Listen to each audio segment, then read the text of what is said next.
അതിജീവിതകളെ അവഹേളിക്കുന്നുണ്ടോ ഈ നിർമ്മാതാക്കളുടെ സംഘടന? അതിജീവിതകളെ അവഹേളിക്കുകയാണോ യഥാർത്ഥത്തിൽ? തീർച്ചയായിട്ടും എന്തൊക്കെ പറഞ്ഞാലും ദുർമാരി മറ്റാർത്ത പരിപാടി തന്നെ. നിർമ്മാതാക്കളുടെ സംഘടന മാത്രമല്ല, എനിക്ക് മനസ്സിലാക്കാൻ സാധിച്ചത് പൊതുവെ പുരുഷന്മാരുടെ ഇടയിൽ ഒരു കളിയാക്കലാണ്. കൈകൊണ്ട് തന്നെ ചാകുന്ന ലക്ഷണമാണ്.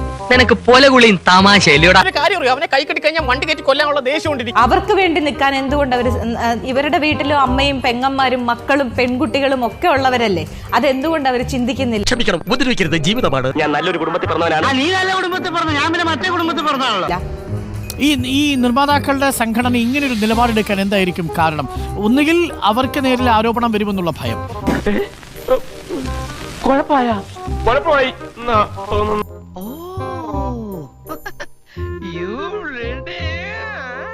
അല്ലെങ്കിൽ അവരുൾപ്പെട്ടിരിക്കുന്ന റാക്കറ്റിന്റെ ഭാഗമായുള്ള താല്പര്യപ്രകാരം അവർക്ക് ഈ പറയുന്ന ആരോപണ വിധേയരായിട്ടുള്ള താരങ്ങളുമായിട്ടോ മറ്റു പ്രവർത്തകരുമായിട്ടോ ഉള്ള ബന്ധം.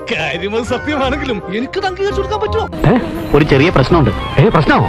അപ്പൊ പിന്നെ അത് പ്രശ്നമാവല്ലോ. എന്റെ ഗുരുവായൂരപ്പ പ്രശ്നം എപ്പോഴാ ഉണ്ടാവുക ആദ്യം പിടിച്ച് നടക്കുക. അതായത് അവര് ഈ പറയുന്ന പവർ ഗ്രൂപ്പിനെ ഭയപ്പെടുന്നു.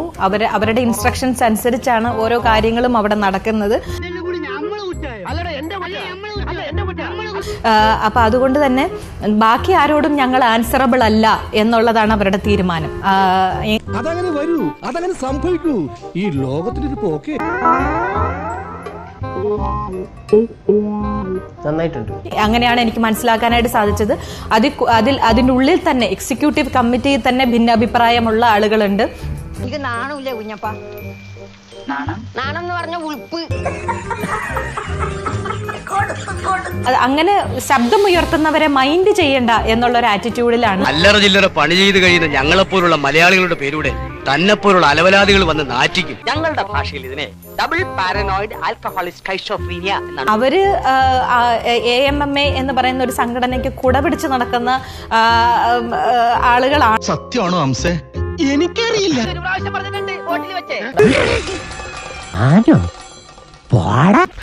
എല്ലാവർക്കും സന്തോഷമായല്ലോ. എനിക്ക് സന്തോഷമായി. എല്ലാവർക്കും